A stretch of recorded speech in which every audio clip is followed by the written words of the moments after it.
shabaab marka laga reebo iyo khawaarijtaas cadow ka weyn oo Soomaali leedahay musuq ma jiro marka dhaqan buu inoo noqday guryuhu joogaa guryaha ma aha xagan ma aha guryuhu joogaa guryahan ka soo sifayno infrastructure-ka oo tayadu aad uga xumaato jid baa la dhisayaa laba bari hadduu maro roob doo eber buu noqonayaa maxaa jira musuq busqi baa galay marka wax kastoo la sameeyo tayada uu ka qaadaya eber buu noqonayaa haddii la dhisaayo kan tayada eber baa laga dhigay waxaa dawaad aad u jeedaanba waxyaabaha imika socda dhibaatada dadkeena kansarka ku soo batay cudurro cusub yani meelaha warshadaha intaan tagnay baa waxaan dhahnay dawadii sida liigu samee oo intaan u tagnay warshadihii adduunku lahaa heerkaasaan gaarnay Soomaali musuqmaasuq Soomaali waa meheradeedii waxa sheegay suldaanka sheegay Sayid Maxamed Baahir oo sheegay marka ilaynu la guurnoon adduunyada u tagno warshadihiisa u tagno in dhahna musuq ii samee oo wax kasta ii samee ayaan gaarnay oo ganacsigeena halka uu gaaro waxa dhacda oo dhibaatooyinka ugu badan ka mid ah waana mid ayna haysata yani wax kasta wuxuu leeyahay tilmaamo leeyahay muwaasafaad iyo standards lagu keeno marka standardkaas indhaha ka laabo ana waxan aniga isii bas iska dhaaf waxa soo galo marka dhibaatooyinka uu keeno oo dhaqaalaha aad ka mid ah dhinaca siyaasadda uu saameeyaa oo dhibaato aad u weyn dawladda sumcadeedu dilaa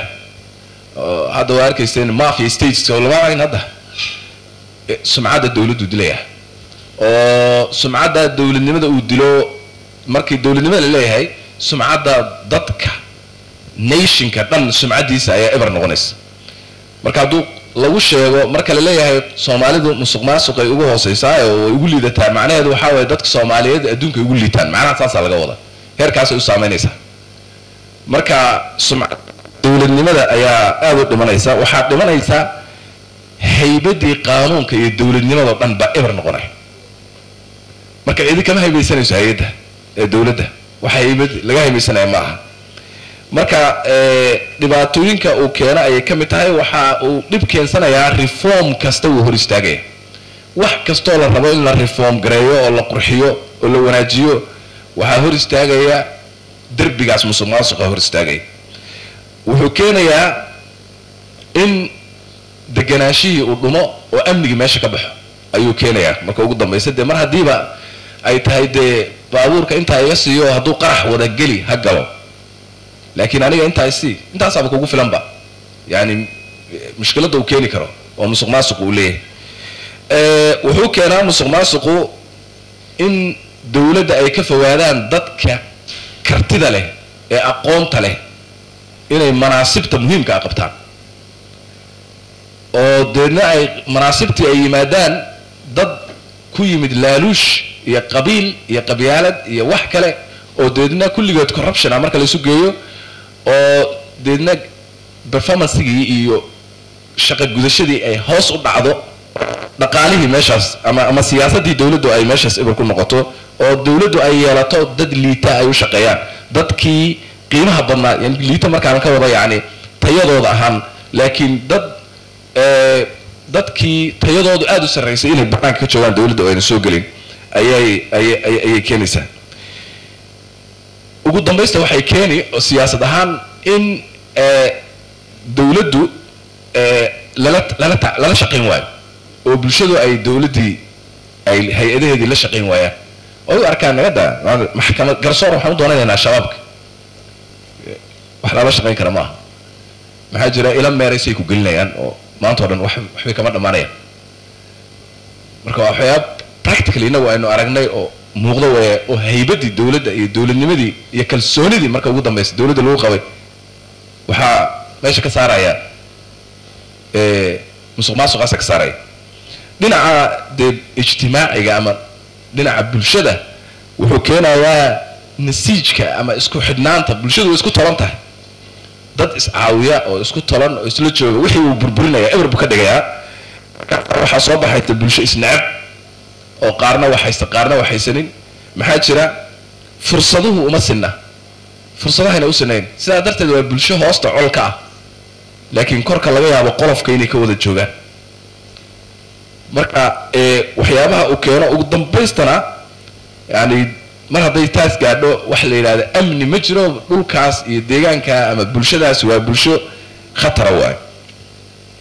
intaas markaan uga baxo dhibaatada uu leeyahay ama uu keeno haday noqoto dhaqaale iyo haday noqoto siyaasadda iyo haday noqoto dhinaca bulshada intaba annagu sideen ula dagaalami karnaa xagee inaga soo galay inagu marka musuqmaasuq laga hadlo waxaynu ka hadlaa laba dhinac weey dhinac waa dhinaca culture-ka iyo bulshada iyo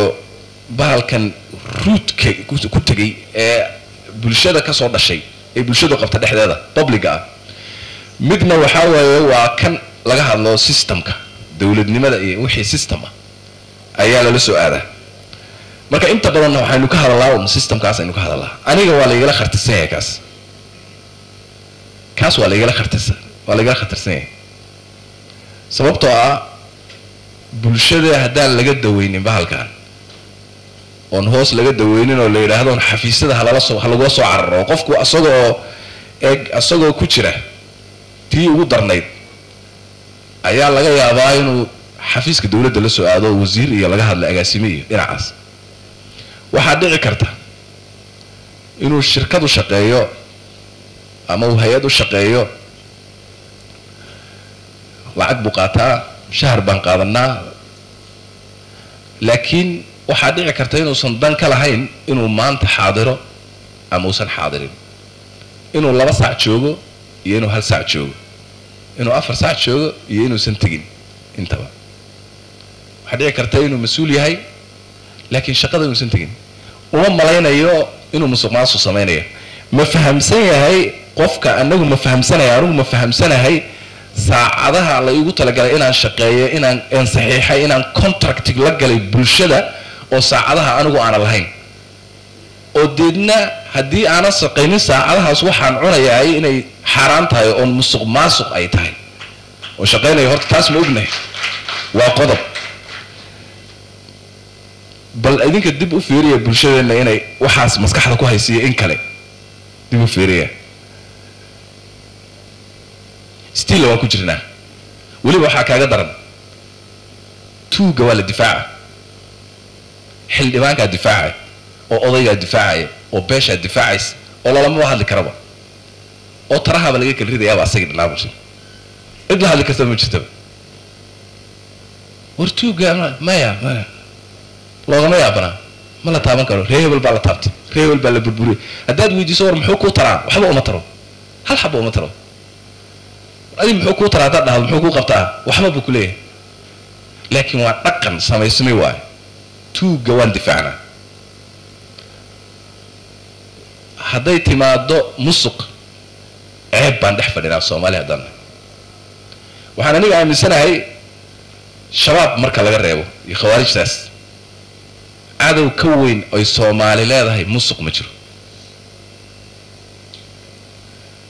marka